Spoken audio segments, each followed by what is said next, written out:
Assalamualaikum, selamat datang ke kelas Cikgu Ridwan. Ini kelas prinsip perakaunan. Alhamdulillah, hari ini kita akan sambung pengajaran kita PDPR untuk subjek prinsip perakaunan ya. Assalamualaikum warahmatullahi wabarakatuh. Kabar murid-murid, mudah-mudahan semuanya sehat-sehat belaka. Alhamdulillah, hari ini ada kesempatan untuk merakam perbincangan kita tentang peruntukan hutang ragu. Jadi video ini adalah sambungan daripada video sebelumnya lah. Kita akan bincang semula soalan nombor 4, nombor 5 dan nombor 6. Tapi kali ini perbincangannya berfokus kepada penyediaan jurnal dan juga ledger. Okey? Alright, kita teruskan dengan kelas kita pada hari ini. Okey, seperti mana yang pada hari sebelum ini. Video sebelum ini kita ada bincang soalan. Soalan nombor 3, cikgu akan cuba jawab dalam bentuk yang mudah difahami insya-Allah. Kita terus tinjau semula. Kita pergi semula ke soalan nombor 3. Ya, perniagaan C ya.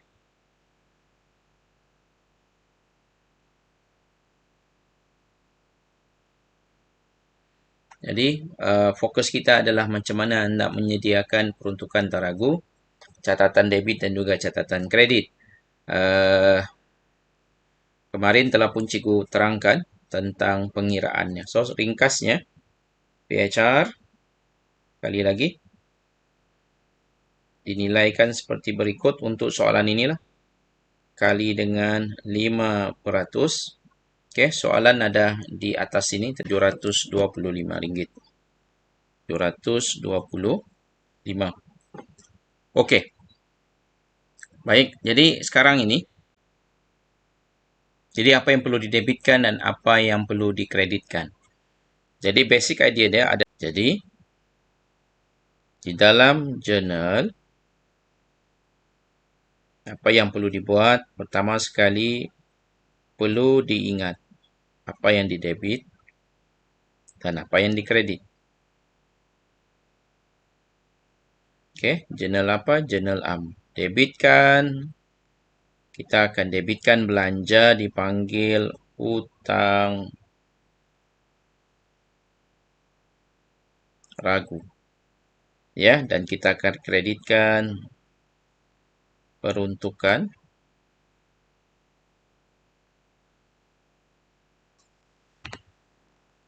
hutang ragu.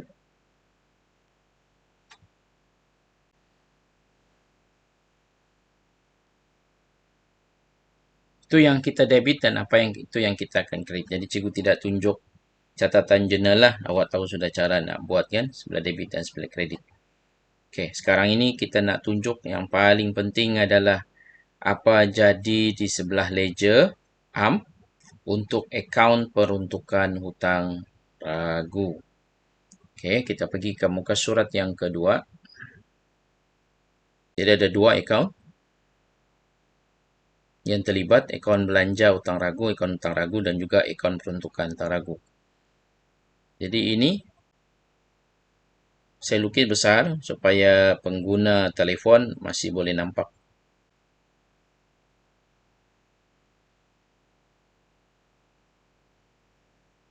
Okey. Akaun peruntukan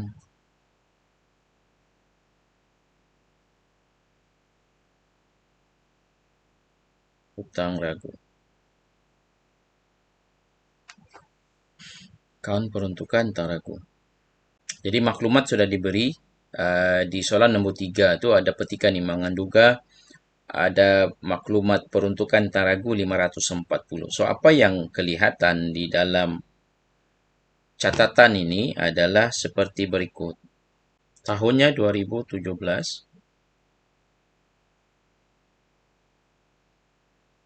Ogos 1. Baki bawah-bawah 540. So ini berdasarkan maklumat imbangan duga.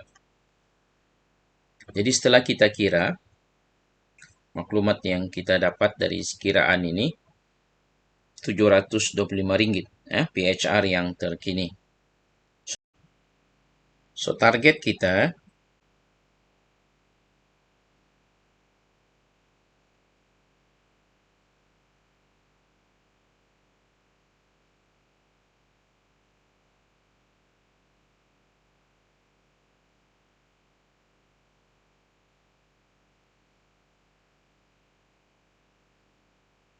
so ini kita punya PHR baru.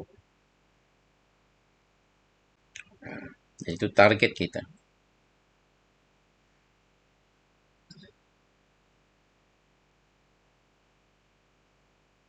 Kita mesti ada ini nilai.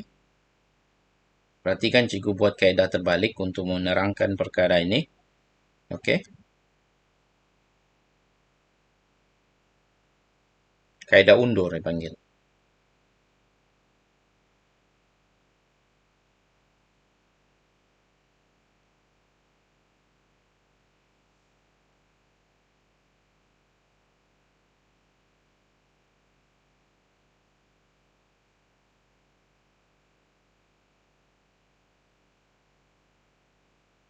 Oke, setakat ini kaedah undur.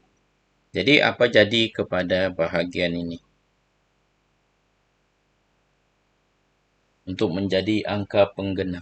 Akan ada satu elemen bahagian sini yang akan menentukan nilai. Supaya nilai akhirnya adalah 725. Oke, dalam case ini, apa kita buat? Cari beza itulah. Beza nilai itu. 185. 185. 185 ini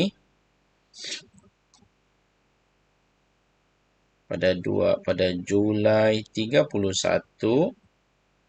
maka ini dipanggil hutang ragu.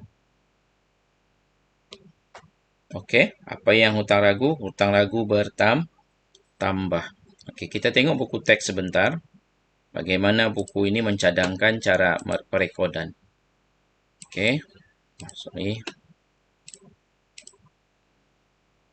Oke, nampak itu? Di sini kalau pengurangan, dia akan buat catatan pengurangan.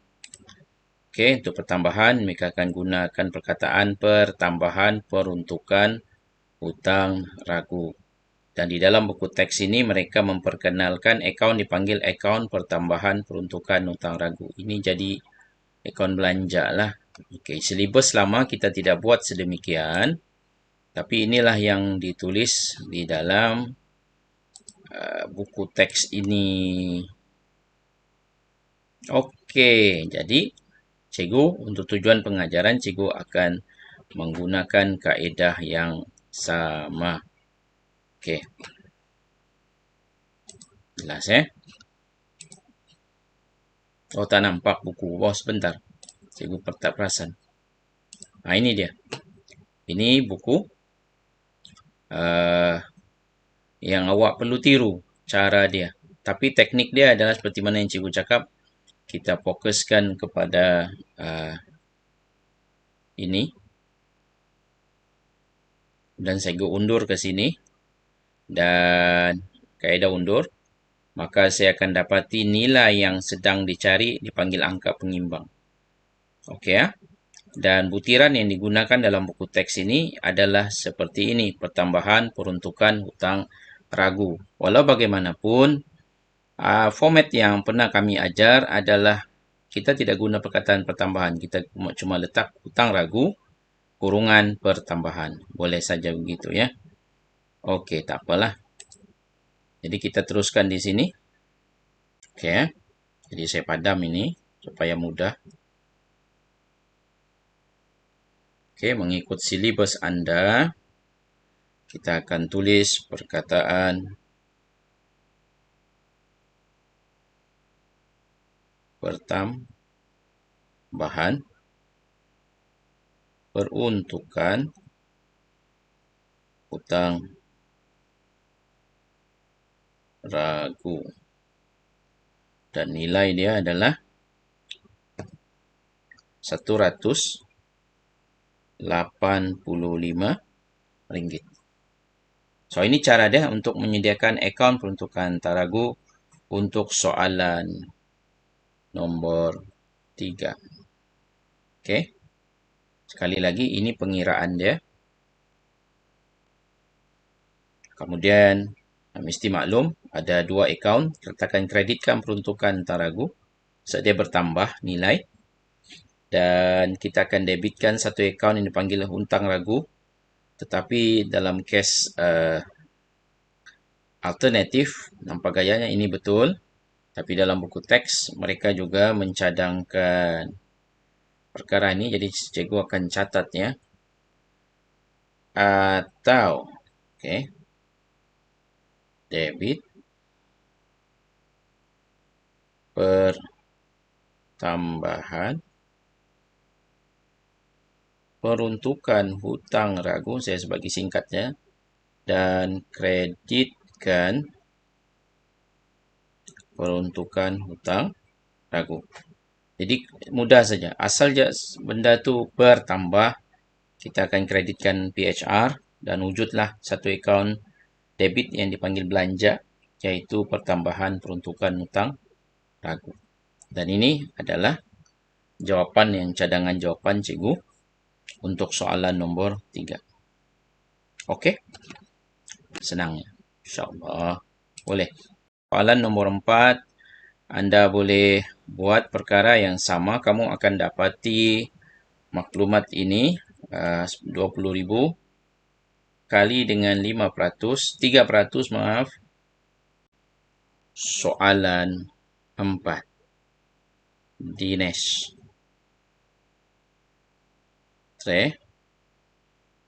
Dinesh Trading. Nampak? Dinesh Trading. Okey. Okey, kiraan dia. PHR.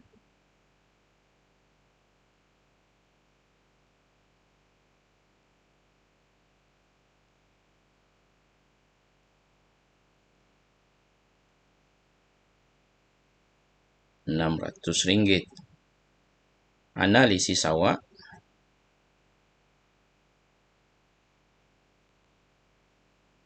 PHR baru lebih kecil berbanding dengan PHR lama. Okey.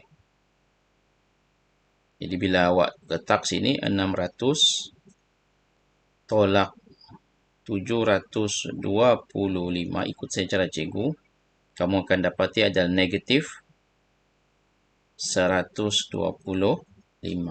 So, negatif ini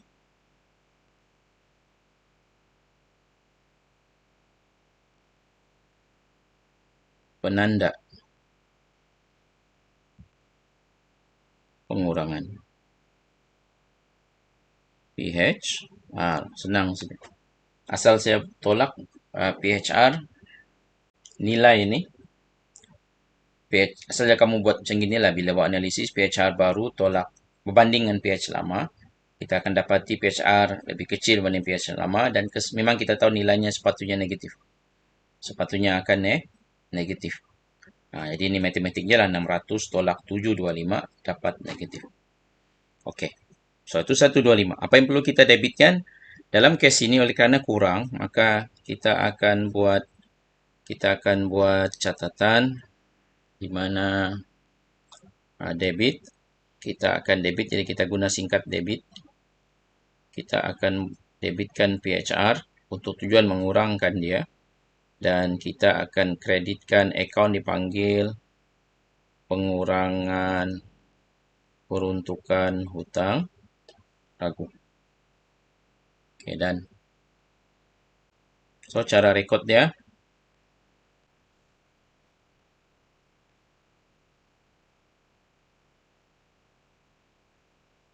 Okey.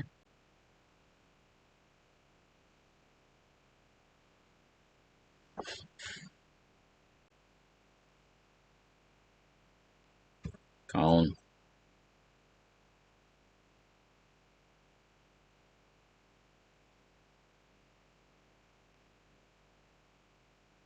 Tang ragu.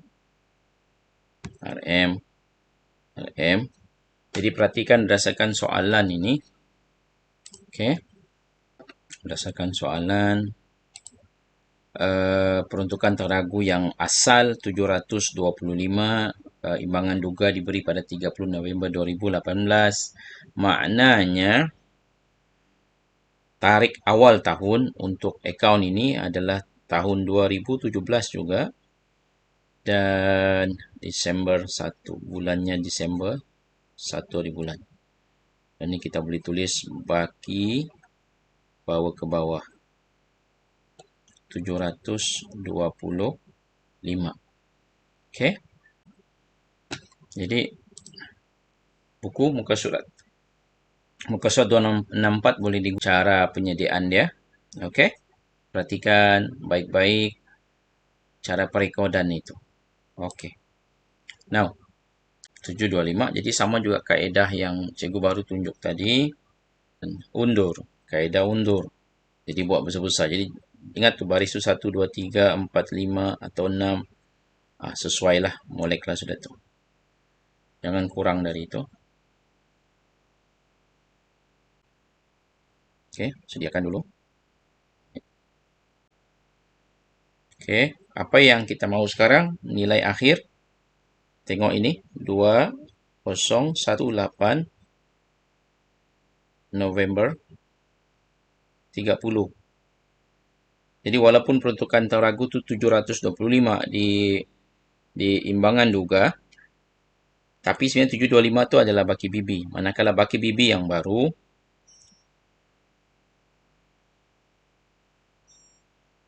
adalah yang kita kira tadi. Yang ini. Sorry, mana? Ini. Yaitu berapa? Yang inilah yang 600. Ini nilai yang kurang. Ini yang PH baru 600. Ini yang kita akan rekodkan. Sini. So, guna pendekatan atau kaedah undur. Jadi ini 600.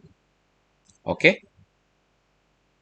Baik. Nah, di sini lepas ini lebih kepada disiplin diri, apa yang awak sudah biasa buat.